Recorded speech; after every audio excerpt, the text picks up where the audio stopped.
The Bengali টিউশনে তোমাদের সকলকে স্বাগত। আমি শুভময়। আজ আমরা মানিক বন্দ্যোপাধ্যায়ের লেখা হলুদ পোড়া নামক যে গল্পটি রয়েছে, তোমরা যারা এবার 4th সেমিস্টার দেবে অর্থাৎ ক্লাস 12-এ পড়ছো, তাদের জন্য নতুন একটি গল্প নতুনভাবে আজকে আমি আলোচনা করব। দেখো, এর আগেও আমরা অজিতেশ বন্দ্যোপাধ্যায়ের নানা রঙের দিন, তারপর হারুন সালামের মাসি ইত্যাদি বিভিন্ন গল্প নাটক নিয়ে আলোচনা করেছি। আজ আমরা হলুদ পোড়া যে গল্পটি রয়েছে সেটি নিয়ে আলোচনা করব। বেশি লম্বা করব না ভিডিওটি, কারণ গল্পটি অনেকটি বড়। আমরা সরাসরি গল্পের বিষয়বস্তু আগে জেনে নেব। মানিক বন্দ্যোপাধ্যায় সম্পর্কে অন্যান্য জায়গায় আমি অনেক বলেছি, মানে অন্যান্য এর আগেও আমি ভিডিও করেছি, সেগুলোতে বলেছি। আমরা লেখক সম্পর্কে আলোচনা করলাম না, আমরা সরাসরি বিষয়বস্তুটি দেখে নেব। চলো তাহলে বিষয়বস্তুটি দেখে নেই, দেখে নিয়ে তারপর আমরা সরাসরি গল্পতে প্রবেশ করি। চলো তাহলে বিষয়বস্তু দেখি। 1 বছরের কার্তিক মাসের মাঝামাঝি সময়ে 3 দিন আগে পরে এক নাম না জানা গ্রামের দুটো খুনের ঘটনা ঘটে। নিহতদের মধ্যে একজন হলেন মাঝবয়সী জোয়ান মধ্যপুরুষ বলাই চক্রবর্তী, অন্যজন 16-17 বছরের একটি রোগা ভীরু এবং গর্ভবতী মেয়ে শুভ্রা। স্বভাব চরিত্রের দোষ ত্রুটির কারণে বলাই চক্রবর্তী অপমৃত্যু গ্রামে আলোড়ন সৃষ্টি করলেও গ্রামবাসীকে বিস্মিত করেনি, কারণ তার এই পরিণতি যেন প্রত্যাশিতই ছিল। কিন্তু বছর দেড়েক পূর্বে বিয়ে হয়ে শ্বশুর ঘরে যাওয়া ঘরোয়া গৃহস্থ বাড়ির যে মেয়েটি মাত্র কদিন আগে বাপের ঘরে এসেছিল সন্তান জন্ম দিতে, তার রহস্য মৃত্যু জনমনে ব্যাপক চাঞ্চল্য সৃষ্টি করে। একই গ্রামের একজন পুরুষ এবং একজন নারীর এই নৃশংস হত্যাকাণ্ড, তাও আবার মাত্র 3 দিনের তফাতে, গ্রামবাসীর মনে ক্রমাগত সন্দেহ বাড়িয়ে দেয়। সত্যি কি কোনো যোগাযোগ আছে ঘটনা দুটির মধ্যে? এমনই গুঞ্জন ওঠে, কিন্তু উপযুক্ত তথ্য প্রমাণের অভাবে যাবতীয় কল্পনা অনুমান মাথা তুলতে না তুলতেই মুষড়ে পড়ে। বলাই চক্রবর্তীর স্থাবর অস্থাবর সম্পত্তির দায়ভার গ্রহণে শহরের 40 টাকা মাইনের চাকরি ছেড়ে গ্রামে অবতীর্ণ হয় বলাইয়ের ভাইপো নবীন ও তার পরিবার। কাকার খুনের রহস্য উদ্ঘাটনে 50 টাকা রিওয়ার্ড ঘোষণা করতেও দেখা যায় তাকে। সকলে যখন সেই রহস্য উদ্ঘাটনে ব্যস্ত, তখন হঠাৎই একদিন ভর সন্ধ্যাবেলা নবীনের স্ত্রী দামিনী ঘোরতর অসুস্থ হয়ে পড়ে। স্ত্রীর অসুখ সারাতে ডাক পড়ে একই সঙ্গে চিকিৎসক এবং ওঝার। কুঞ্জ ওঝার গুণপনাতেই দামিনীর শরীর ভর করা প্রেতাত্মা শুভ্রা স্বীকার করে তার অপমৃত্যুর কারণ আর কেউ নয়, স্বয়ং বলাই খুড়ো। সেই তাকে খুন করেছে। বিস্মিত ভীত হতবাক গ্রামবাসীর মনের সংশয় দূর করতে বুড়ো ঘোষালের প্রদত্ত ব্যাখ্যাকেই সহজ কথায় বুঝিয়ে দেয় কুঞ্জ গুণিন। সে বলে, অশরীরী বলাই শুভ্রাকে খুন করেছে অন্য কোনো দেহধারীর মধ্যস্থতায়, অর্থাৎ কাউকে ভর করে তার হাত দিয়েই শুভ্রাকে খুন করেছে। দামিনীর মতো সেও হয়তো প্রেতাত্মার ভরমুক্ত হলে সব ভুলে গিয়েছে। এই দিনের ঘটনার যাবতীয় বৃত্তান্ত ক্রমে ছড়িয়ে পড়ে গ্রামের সর্বত্র। শুভ্রার দাদা ধীরেনের কানেও বিষয়টি পৌঁছয়। ধীরেন পেশায় স্কুল শিক্ষক। সে ফিজিক্স অনার্স নিয়ে বিএসসি পাশ করা শিক্ষিত ব্যক্তি। যুক্তিবাদী তার মন। সমাজ গঠনের আদর্শে একসময় সে গ্রামোন্নয়নের ব্রত নিয়েছিল। সংসার ব্রতের চাপে আজকাল হয়তো সে কিছুটা হতোদ্যম হয়ে পড়েছে। উক্ত দিনের ঘটনার পরিপ্রেক্ষিতে ধীরেন টের পায় গ্রামে ছড়িয়ে পড়তে থাকা শুভ্রার অপমৃত্যুর গুজব তার পরিবার ও সমাজ জীবনে বদল এনেছে। পথে ঘাটে পথচারীর কৌতূহলী চাহনি, স্কুলে যাওয়ার পথে পুরোহিত মশাইয়ের নানাবিধ আচার রীতির পালনের পরামর্শ, এমনকি স্কুলের পরিবেশও তাকে ঘিরে বদলে যায়। শ্রেণীকক্ষে ছাত্রদের ফিসফাস, সর্বত্র জিজ্ঞাসু দৃষ্টিভঙ্গি, সর্বক্ষণ তার মনে হতে থাকে সে যেন স্কুলে উপস্থিত হওয়া কোনো বিশিষ্ট অভাগত। সেক্রেটারির নির্দেশে হেডমাস্টার হঠাৎই তাকে ডেকে 1 মাসের ছুটি দিয়ে দেন। একথা শুনে প্রথমে সে আহত হলেও বাড়ি ফিরতে ফিরতে ধীরেন বোঝে ছেলেদের পড়ানোর ক্ষমতা সত্যিই তার এই মুহূর্তে নেই। তার দেহে মনেও বিস্তর বদল তাকে প্রতিনিয়ত পীড়িত করতে থাকে। তার যুক্তিবাদী বিজ্ঞান চর্চিত মন ধীরে ধীরে দুর্বল হয়ে আসে। ধীরেনের বাড়িতে তার সংস্কারগ্রস্ত স্ত্রী শান্তি অশরীরীর আক্রমণ রোধ বাঁশ পুড়িয়ে ঘাটের পথে ফেলে রাখতে চাইলেও সে প্রতিবাদ করে না। ছেলে মেয়েদের ভূত সংক্রান্ত আলাপ সে চুপ করে শোনে। কোনো এক হেমন্তের সন্ধ্যারাত্রিতে বোন শুভ্রার কলঙ্কিত প্রেতাত্মার আত্মশুদ্ধিতে সে মন্ত্রপুত বাঁশ ডিঙ্গিয়ে এগিয়ে যায়। সে জানে জীবিতের সঙ্গে মৃতর সংযোগ স্থাপনের প্রশস্ত সময় এই ভর সন্ধ্যাকাল। বিজ্ঞান সচেতন যুক্তিবাদী ধীরেন পরাজিত হয় গ্রাম্য অন্ধ কুসংস্কারের কাছে। ধীরেন ফিরে আসার পর শান্তি স্বামীর অস্বাভাবিক আচরণ দেখে আর্তনাদ করে ওঠে, কারণ ধীরেন তখন অশরীরীর আয়ত্তাধীন। আবারও ডাক পড়ে কুঞ্জর। তার মন্ত্রের জোরে হলুদ পোড়ার গন্ধে ধীরেনের দেহধারী প্রেতাত্মা বলে ওঠে সে বলাই চক্রবর্তী, সেই শুভ্রাকে খুন করেছে। এই যে দেখো, বইটি আমার কাছে রয়েছে, তোমাদের ক্লাস 12-এর বই, 4th সেমিস্টারে আমাদের যে গল্পটি এখন হবে, মানে প্রথম গল্পটি হলুদ পোড়া। তো সেই হলুদ পোড়া মানিক বন্দ্যোপাধ্যায়। চলো তাহলে শুরু করছি। সে বছর কার্তিক মাসের মাঝামাঝি 3 দিন আগে পরে গায়ে দুটো খুন হয়ে গেল। তাহলে খুনগুলি কবে হয়েছিল? কার্তিক মাসের মাঝামাঝি, 2-3 দিনের মধ্যে, একসাথে হয়নি, মনে রাখবে। 2-3 দিন আগে পরে একটা খুন হয়েছিল, 2-3 দিন আগে, পরেরটা হয়েছে 2-3 দিন বাদে। একজন মাঝবয়সী জোয়ান মধ্যপুরুষ, অর্থাৎ মাঝারি বয়সী একজন পুরুষ এবং 16-17 বছরের একটি রোগা ভীরু মেয়ে। তাহলে একটি পুরুষ খুন হয়েছিল এবং একটি ভীরু মেয়ে খুন হয়েছিল। গায়ের দক্ষিণে ঘোষেদের মজা পুকুরের ধারে, মানে যেই পুকুরটি প্রায় বুজে এসেছে, বন্ধ হয়ে এসেছে, সেই মজা পুকুরের ধারে একটি মরা গজারি গাছ বহুকাল থেকে দাঁড়িয়ে আছে। গজারি গাছ হচ্ছে এখানে শাল গাছ। শাল গাছ সেখানে ছিল। স্থানটি ফাঁকা, বন জঙ্গলের আবরু নেই, মানে সেখানে বন জঙ্গল ছিল না। কাছাকাছি শুধু কয়েকটি কলা গাছ ছিল। ওই গজারি গাছটার নিচে একদিন বলাই চক্রবর্তীকে মরে পড়ে থাকতে দেখা গেল। অর্থাৎ যে জোয়ান মদ্যটি যে মারা গেছিল তার নাম বলাই চক্রবর্তী। সে একদিন সেখানে তার লাশ পাওয়া গিয়েছিল। মাথাটা 8 চির হয়ে ফেটে গেছে, মানে 8টি খণ্ডে বিভক্ত, অর্থাৎ মাথায় আঘাত করা হয়েছিল। খুব সম্ভব অনেকগুলি লাঠির আঘাতে 8 ভাগে ভাগ হয়ে গেছিল মাথাটি। চারিদিকে হই হই পড়ে গেল, লোক বিস্মিত হলো না, মানে চারিদিকে সবাই হই হই পড়ে গেল, খুন হয়ে গেছে গায়ে, কিন্তু অবাক হলো না। বলাই চক্রবর্তীর এইরকম অপমৃত্যুই আশেপাশের 10 গায়ের লোক প্রত্যাশা করেছিল।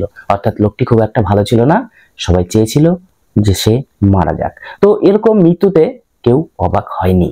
অন্য পক্ষে শুভ্রা মেয়েটির খুন হয়ে যাওয়া নিয়ে হইচই হলো কম, কিন্তু মানুষের বিস্ময় ও কৌতূহলের সীমা রইল না। পরে যে মেয়েটি মারা গেল তার নাম ছিল শুভ্রা। সেই মেয়েটি মারা যাওয়াতে হইচই কম হলো, কিন্তু লোকে অবাক হলো বেশি। গৃহস্থের ঘরের সাধারণ ঘরোয়া মেয়ে, একটি সাধারণ মেয়ে, তার সাথে কারো কোনোদিন দুশ্মনীও ছিল না, সে কারোর সাথে লাগতও না, কারোর সাথে সে ঝগড়া বিবাদও করতো না। সেই মেয়েটি কেন খুন হলো? গায়ের লোকের চোখের সামনে 8-10টি মেয়ের মতো বড় হয়েছিল সে। বিয়ের পর শ্বশুর বাড়ি গেছিল এবং মাসখানেক আগে যথারীতি বাপের বাড়ি ফিরে এসেছে ছেলে বিয়েবার জন্য, অর্থাৎ ছেলে ডেলিভারি করার জন্য। ছেলেই যে হবে এমন কোনো কথা নাই, মানে সন্তান সে প্রসব করার জন্য বাপের বাড়ি এসেছিল মাসখানেক আগে।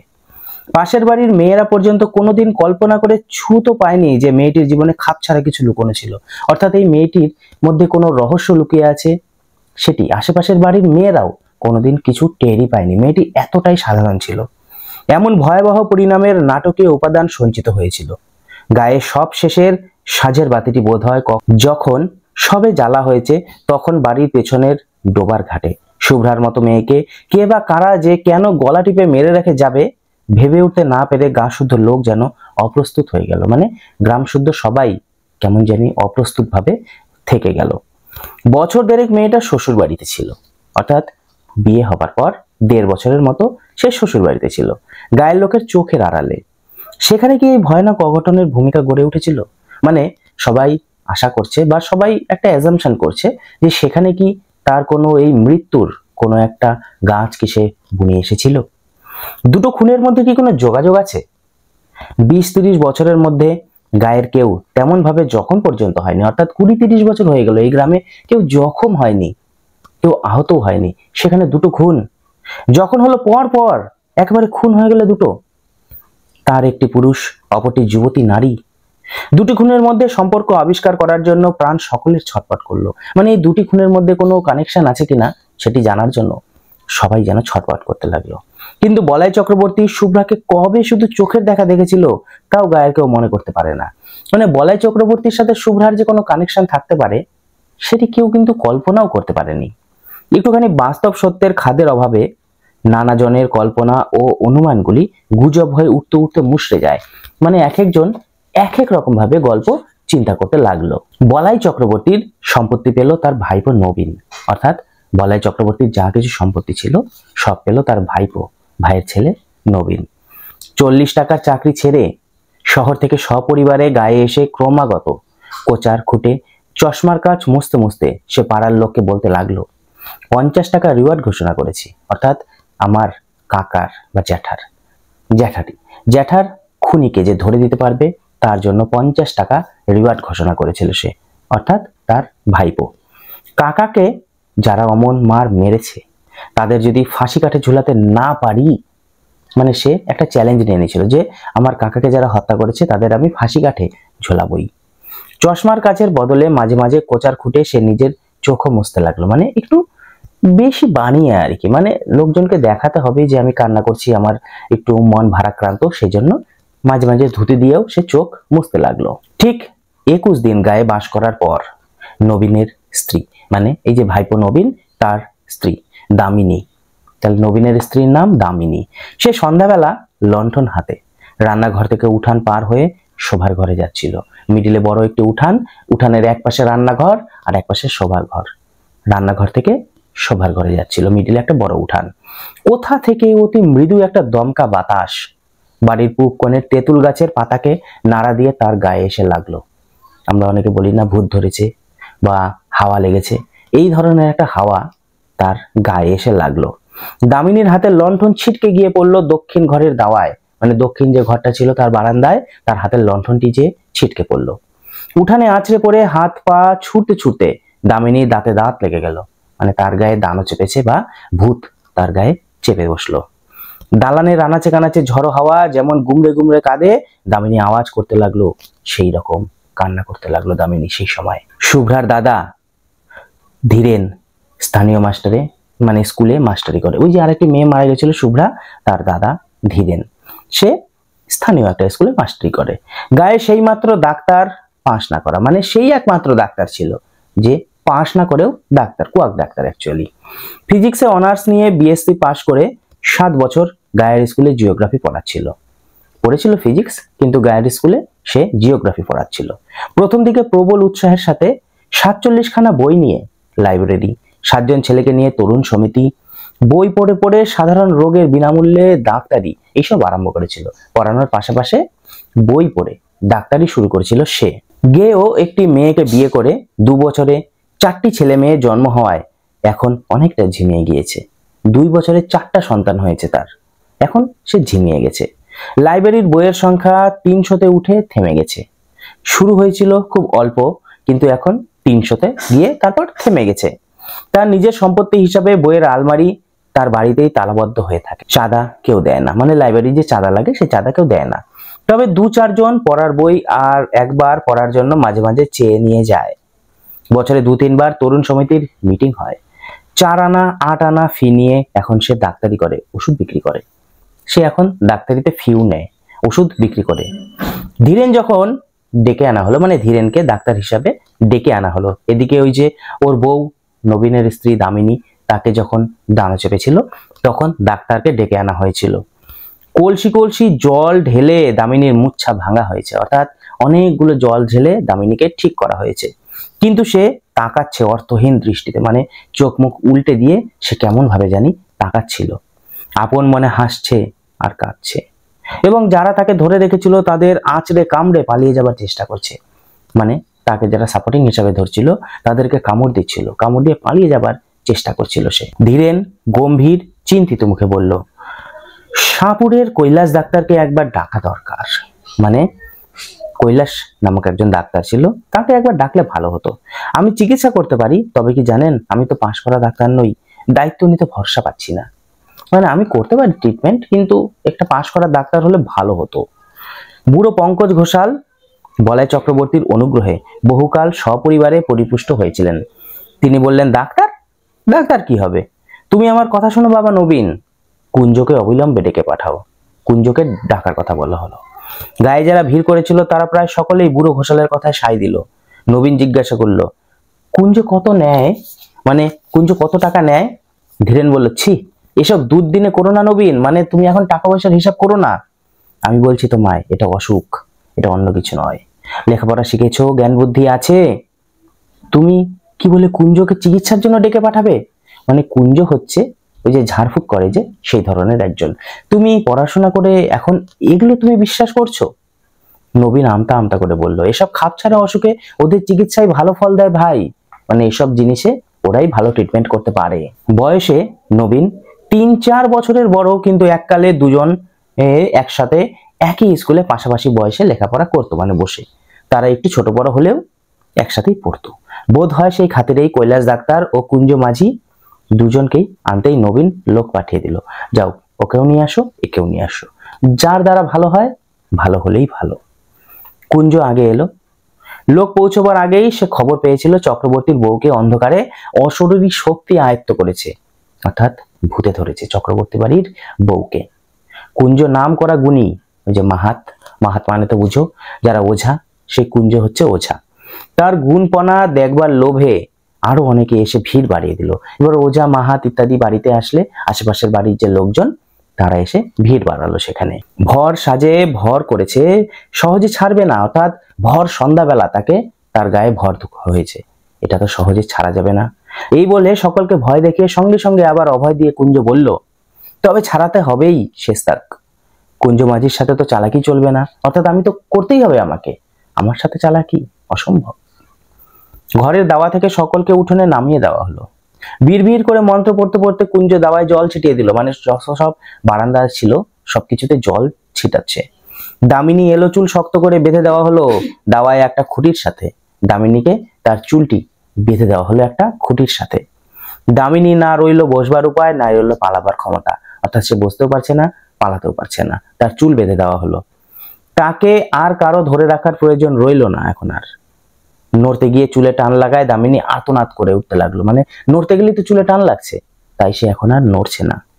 কুঞ্জ টিটকারি দিয়ে বলতে লাগলো, রও আচ্ছাদন রও, এখনই হয়েছে কি, মজাটি টের পাওয়াচ্ছি তোমায়, মানে যে তুমি ভর করেছো ওর গায়ে, তোমাকে আমি মজা দেখাবো এখনই।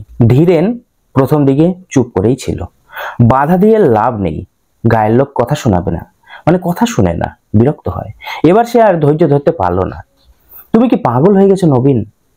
তুমি চুপ করো ভাই। উঠোনে 30-35 জন পুরুষ ও নারী এবং গোটা 5 লণ্ঠন জড়ো হয়ে গেছিল। মেয়েদের সংখ্যা খুব কম, যারা এসেছে বয়সও তাদের বেশি। কম বয়সী মেয়েরা আসতে সাহস পায়নি, অনুমতিও পায়নি। যদি ছোঁয়া লাগে, নজর লাগে, অপরাধ হয়। মন্ত্রমুগ্ধের মতো এতগুলি মেয়ে পুরুষ দাওয়ার দিকে তাকিয়ে ঘেঁষাঘেঁষি করে দাঁড়িয়ে থাকে। এই দুর্লভ রোমাঞ্চ থেকে তাদের বঞ্চিত করার ক্ষমতা নবীনের নেই।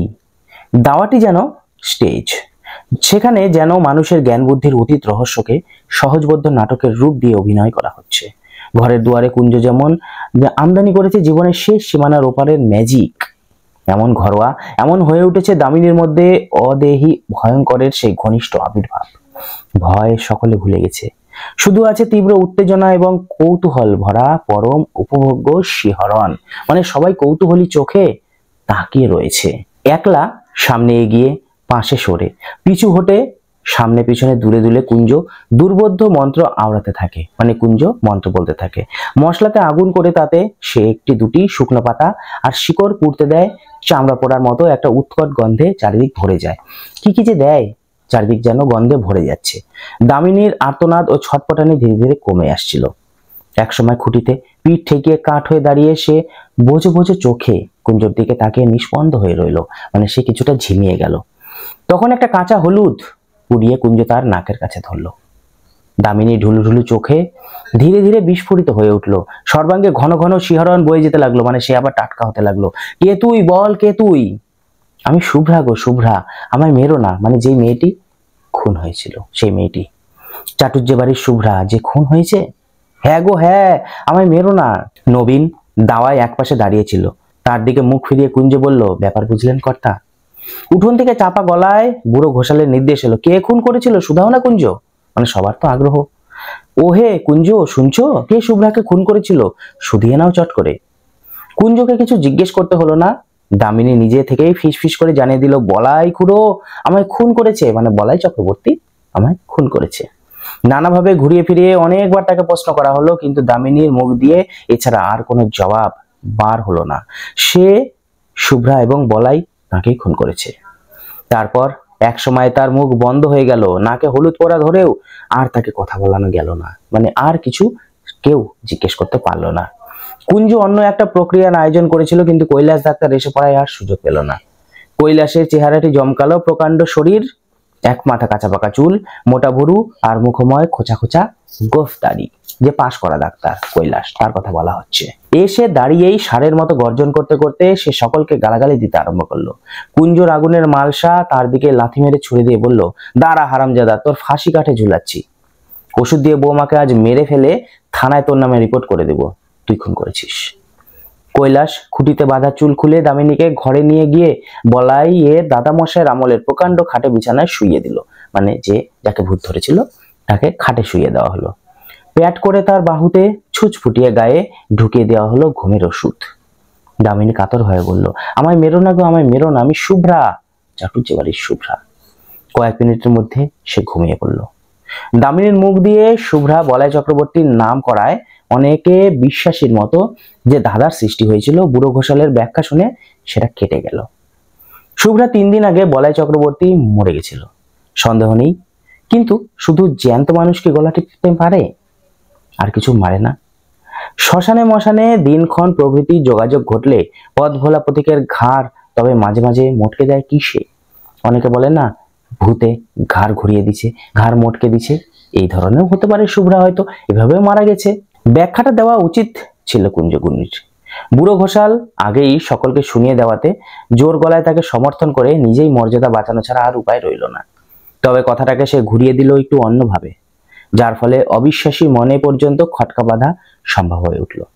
বলাই চক্রবর্তী শুভ্রাকে খুন করেছে বটে, কিন্তু সোজাসুজি নিজে নয়, কারণ মরার 1 বছরের মধ্যে সেটাকেও করতে পারে না। ওই সময়ের মধ্যে শ্রাদ্ধ শান্তি না হলে তবে সোজাসুজি মানুষের ক্ষতি করার ক্ষমতা জন্মায়। বলাই চক্রবর্তী একজনকে ভর করে তার মধ্যস্থতায় শুভ্রাকে খুন করেছে, তার রক্ত মাংসের হাত দিয়ে। মানে বলাই চক্রবর্তী সরাসরি খুন করেনি, মানে আত্মা হয়েও করেনি। বলাই চক্রবর্তী আরেকজনের ঘাড়ে চেপেছিল, সে শুভ্রাকে খুন করেছে।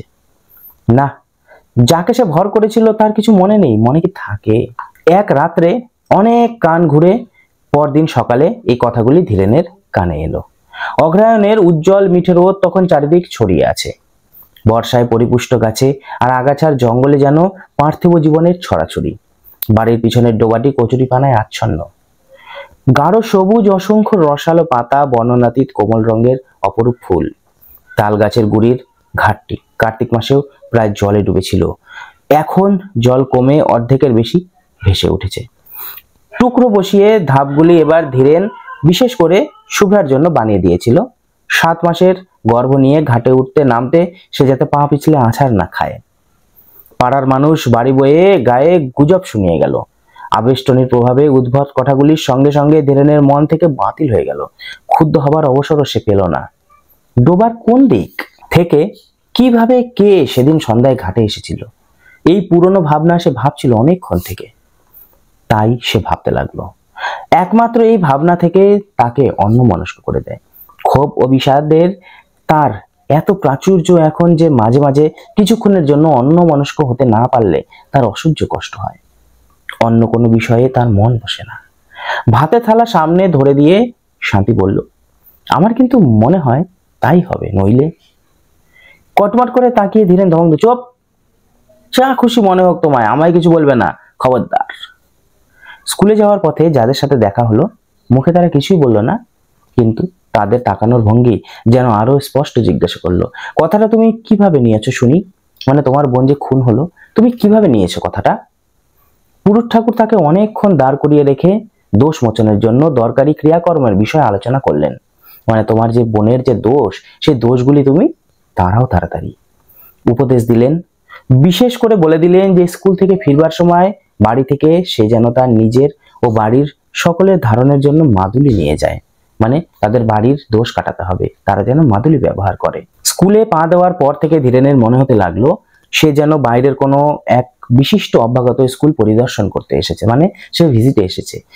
তার 7 বছরের অভ্যস্ত অস্তিত্বকে আজ এক মুহূর্তের জন্য কেউ ভুলতে পারছে না।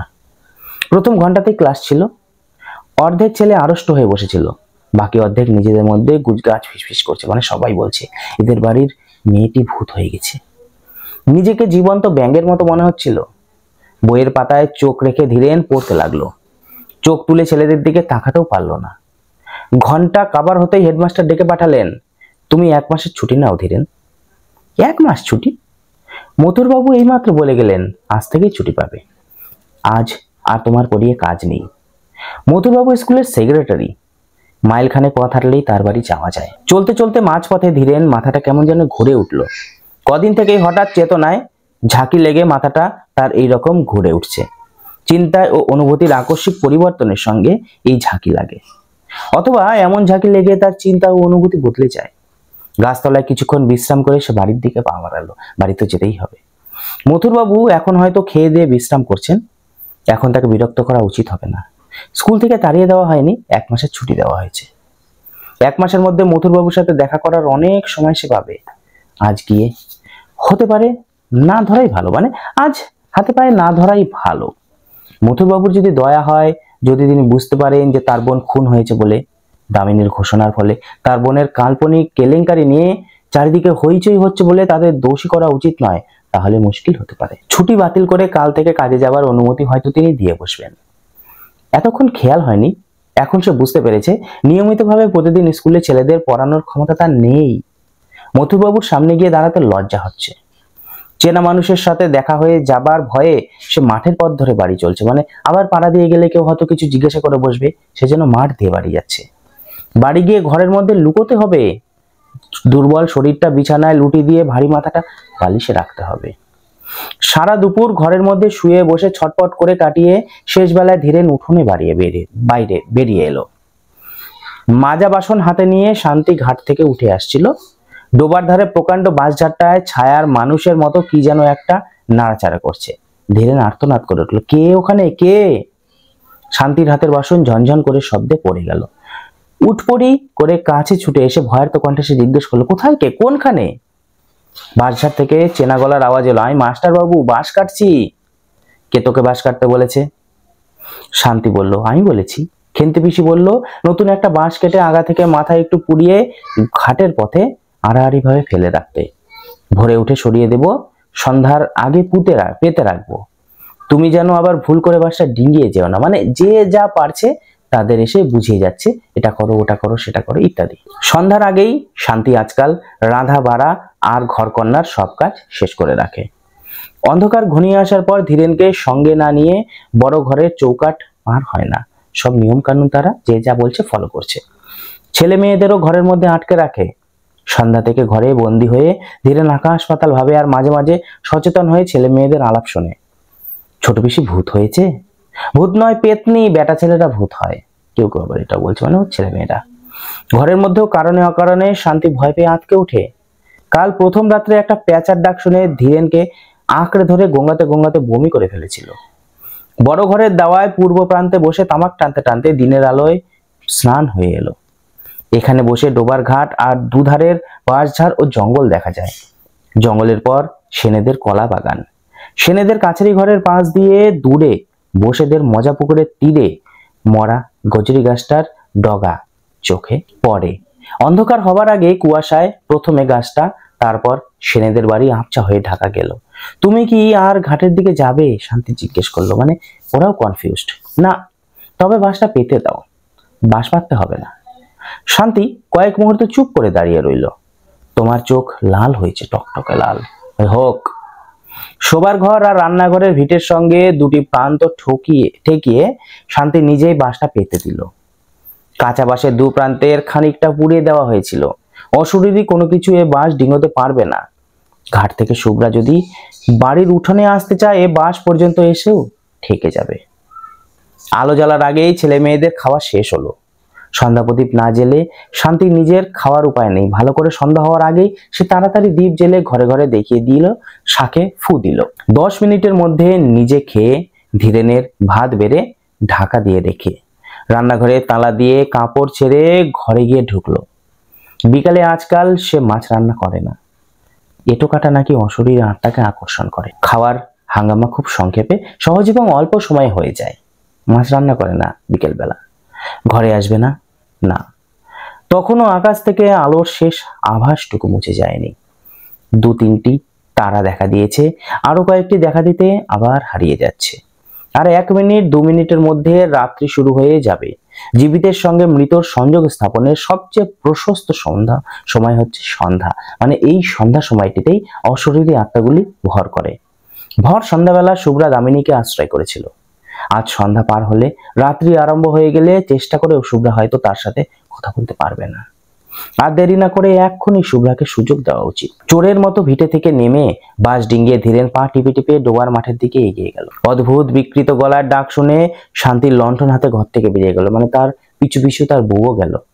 বাঁশের ওপারে দাঁড়িয়ে হিংস্র জন্তু চাপা গর্জনের মতো গম্ভীর আওয়াজে ধীরেন তার নিজের নাম ধরে ডাকাডাকি করছে। গেঞ্জি আর কাপড়ে কাদা ও রক্ত মাখা, ঠোঁট থেকে চিবুক বেয়ে ফোঁটা ফোঁটা রক্ত গড়িয়ে পড়ছিল। বাঁশ সরিয়ে দাও, ডিঙ্গিয়ে এসো, বাঁশ ডিঙ্গিয়ে চলে এসো। কি হয়েছে, পড়ে গেছো নাকি? ডিঙোতে পারছি না, বাঁশ সরিয়ে দাও। বাঁশ ডিঙাতে পারছো না? মাটিতে শোয়া না বাঁশ। শান্তি আর একটুও সন্দেহ রইল না। আকাশ চেরা তীক্ষ্ণ গলায় আর্তনাদের পর আর্তনাদ শুরু করে দিল। মানে সে বুঝতে পারলো তার স্বামীকে তার বোন ধরেছে। তারপর প্রতিবেশী এলো, পাড়ার লোক এলো, গায়ের লোক এলো, কুঞ্জও এলো। 3-4 কলস জল ঢেলে ধীরেনকে স্নান করিয়ে দাওয়ার খুঁটির সাথে তাকে বেঁধে ফেলা হলো। মন্ত্র করে জল ছিটিয়ে মালসার আগুন, পাতা ও শিকড় পুড়িয়ে ঘন্টাখানেকের চেষ্টা ধীরেনকে কুঞ্জ নিঝুম করে ফেললো। তারপর মালসার আগুনে কাঁচা হলুদ পুড়িয়ে ধীরেনের নাকের কাছে ধরে বজ্রকণ্ঠে জিজ্ঞেস করলো, কে তুই? বল, কে তুই? ধীরেন বলল, আমি বলাই চক্রবর্তী। শুভ্রাকে আমি খুন করেছি। তাহলে একবার শুভ্রা বলল আমাকে বলাই চক্রবর্তী খুন করেছে, আর একবার যখন তার দাদার গায়ে একটি ভূত আসলো তখন সেটি হলো বলাই চক্রবর্তীর ভূত। সে বলল যে বলাই চক্রবর্তী সে শুভ্রাকে খুন করেছে। দেখো, গল্পটি এই পর্যন্তই ছিল। আশা করি তোমরা বুঝতে পেরেছো। আমরা আবার তোমাদের যে সাহিত্যের ইতিহাস থেকে যে সমস্ত টপিকগুলো আছে, কবিতা থেকে যে টপিকগুলো আছে, সেগুলো নিয়ে আলোচনা করব। আজ তাহলে এটুকুই।